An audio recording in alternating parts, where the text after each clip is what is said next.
Assalamu alaikum students. The topic which I am going to discuss today is the design of the column bases.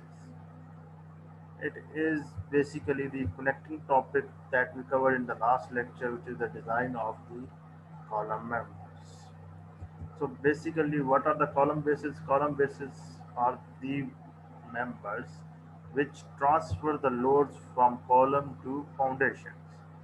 If you can see here, we have a column, and then we have must have some mechanism to transfer the load from column towards the foundation of the structures. So the member that we use to transfer the load smoothly from column to foundation is called as column base, and the foundation of the structure could be of the concrete as well, and even in case of steel structures. Moreover, on the base plate, we have the anchor bolts that holds the connects the base plate with the foundations, and then we have a washer so that our bolts do not slip with the passage of the time, or it firm tightly within its place. And after that, we have a base plate which should have some width and the length as well, and it should have some thickness of the plate as well. And in this topic, we are basically required to find out these length or the dimensions of this base plate. And this base plate is designed on the basis of the load that is coming from the columns of the structures, and it will be going to transfer towards the foundation of the building. But before moving ahead, what are the column bases? Column bases, or they are also called as the base of the column, they should be supported by a concrete footing with the help of a bearing plate or a large bearing plate that should distribute the load from and over an area sufficient that can prevent the bearing stresses of the structures. So this base plate to be used for this purpose can be shop connected, or it can be the shipped loose one as well. Moreover, we do not need to design the connections for the base plate, which we use the bolt connection to hold these parts timely, because it is cheaper to emit the planning of the lightly loaded columns than to design the connection between the base and shaft for the total load as well, because we just want to hold the plates with the foundations, and we generally use the one bolt on each side of the base plate to hold it tightly. And if we have a further heavier loading, we can use the four bolts on each corner of the base plate as well. Moreover, the distribution of the pressure or the load that is acting on the plate or on the footing, it is depends on the relative stiffness between the bearing plate or the and the footing. So if this base plate, what does that? It just smoothly transfers the load from the column towards the foundations.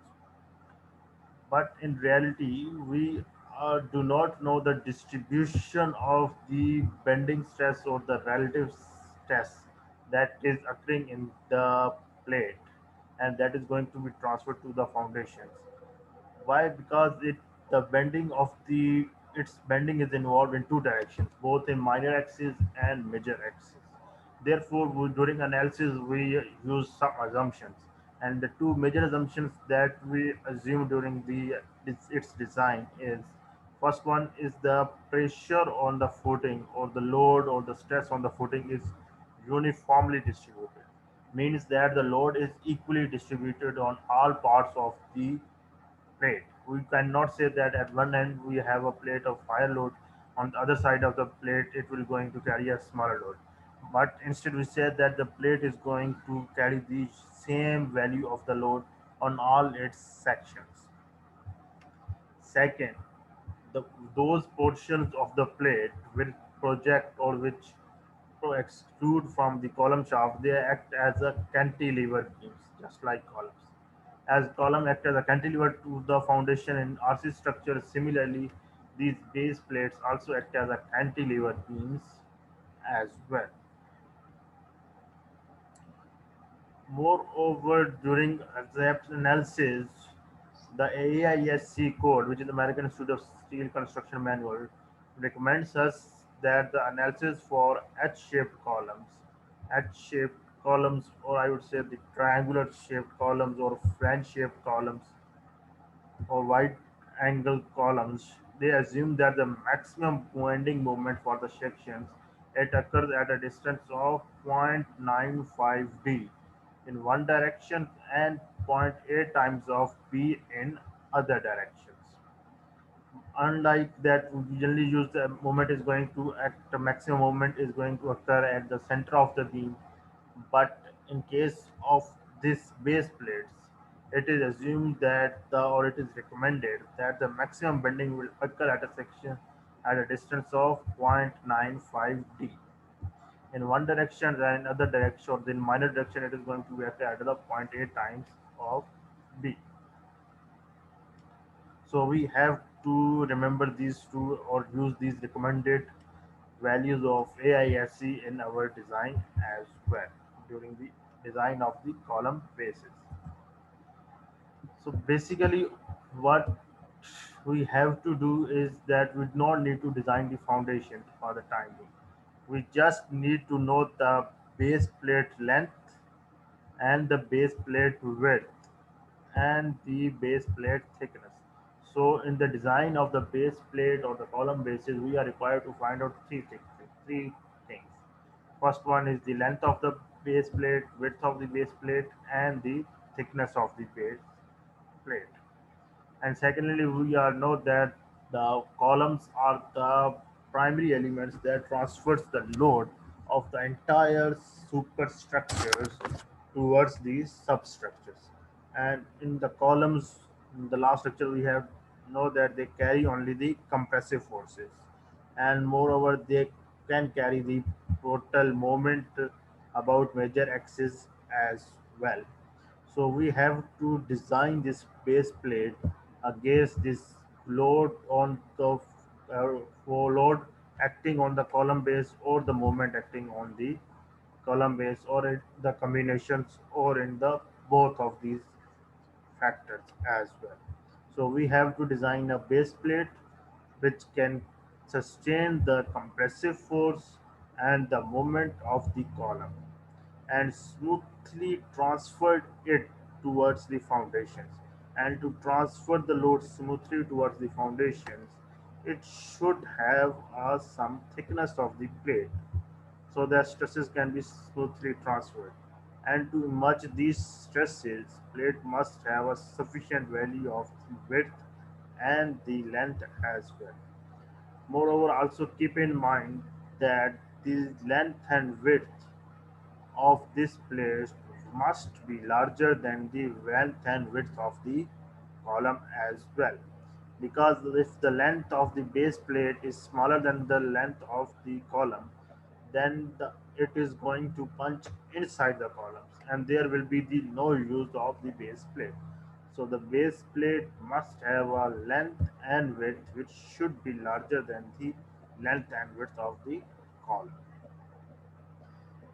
irrespective of the shape of the column. If we have a circular column, then its base plate is going to be in the circular direction, or it can be in the rectangular direction as well. But its dia or its length and width must be larger than the dia of the column or the length or width of the column as well.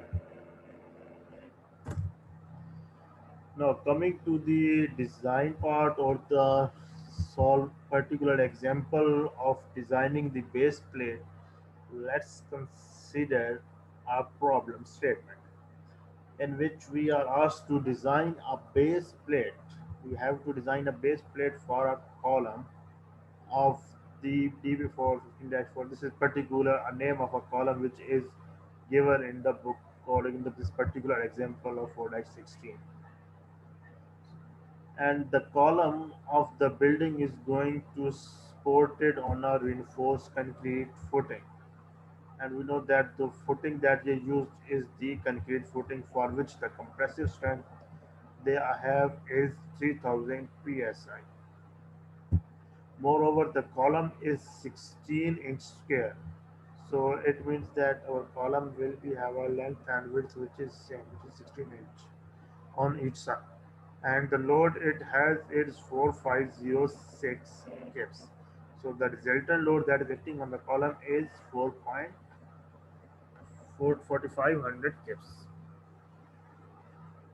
So for the solution part, we will find out the bearing capacity of the concrete, and for bearing capacity of the concrete is given in the section J9 of AISC manual is PP is equal to 0.85 times F prime C A1 into radical of A2 over A1, and this value of should be less than 1.7 times F prime C of A1, where A1 is the area of the base plate and A2 is the area of the footing. But here we do not know the neither know the area of the footing in this particular problem, neither we know the area of the base plate. So in this case we have to do some assumptions. Let's assume that the area of the base plate is 1 by third area of the footing. So if it means that area of the base plate, which is A1, is equal to 1 by third area of the footing, which means A1 is equal to 1 by 3 of A2.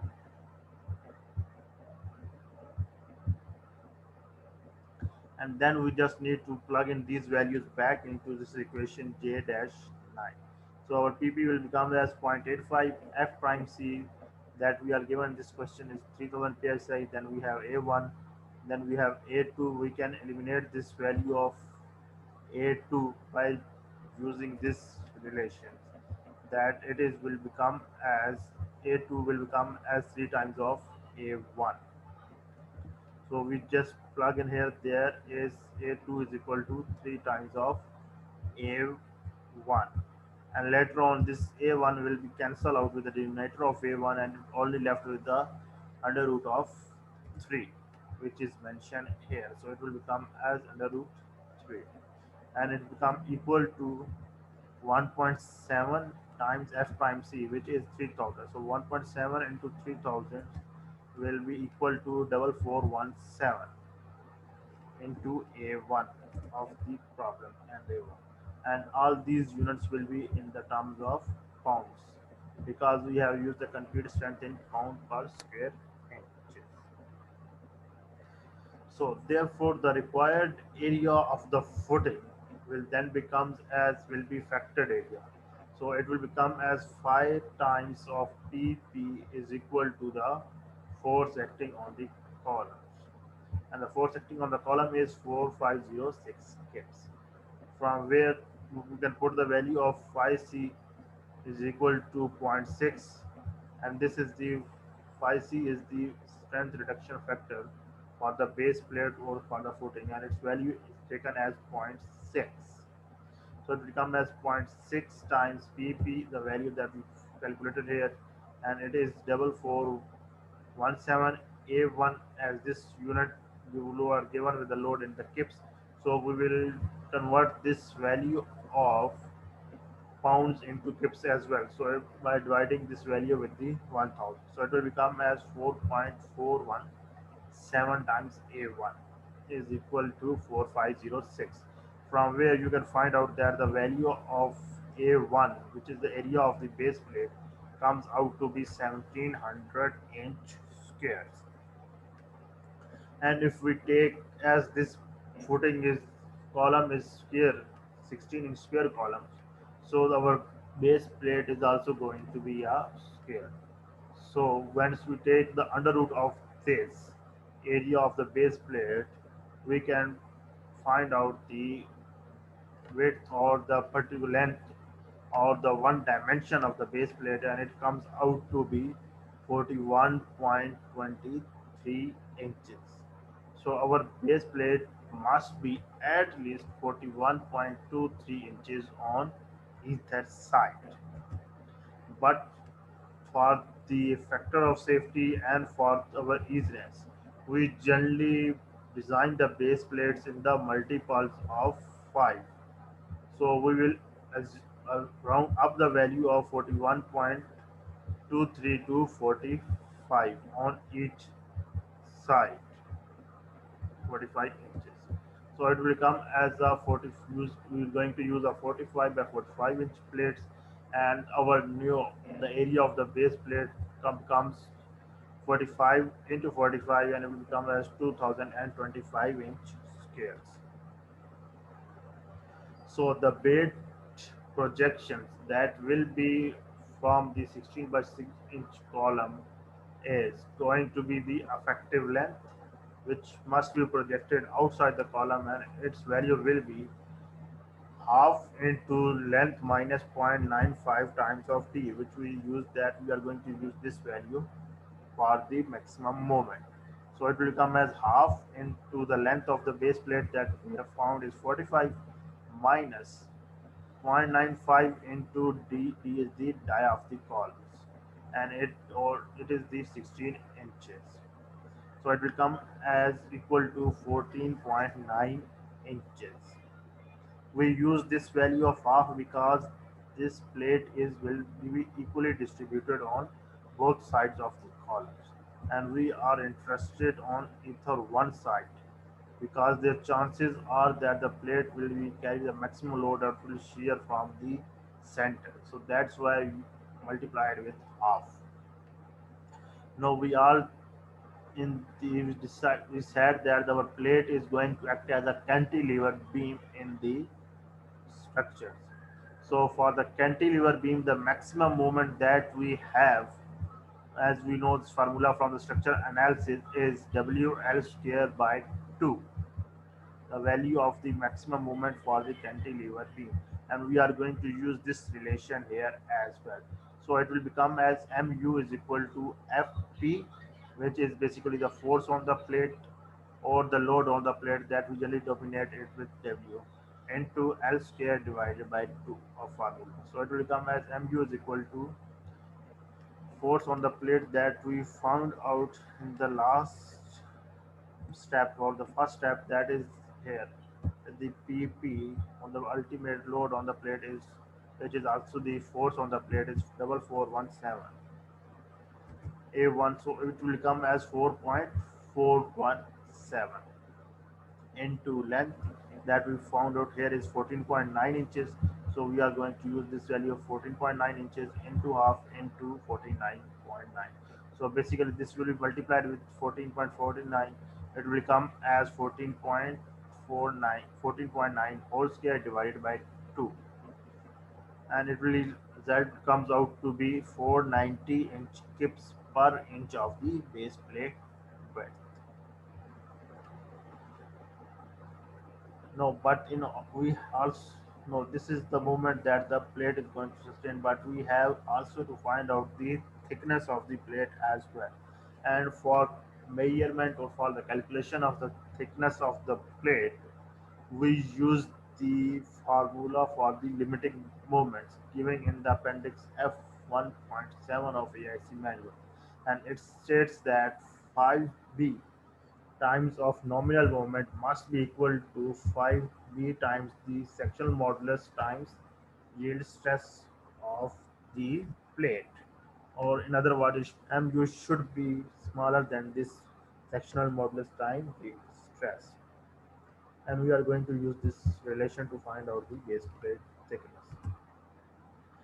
For the triangular or for any rectangular sections or for the square section, the value of zx or the sectional modulus for a base plate of 1 inch wide is taken 1 into t square by 4,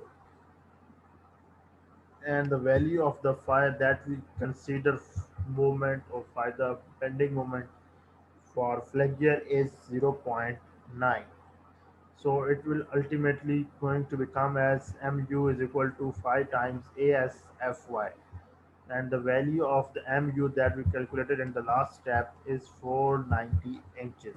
So it will come as 490 inch kips is equal to phi, and the value of the phi is zero point 0.9 times zx, and the value of the zx that we calculated here is t square by 4.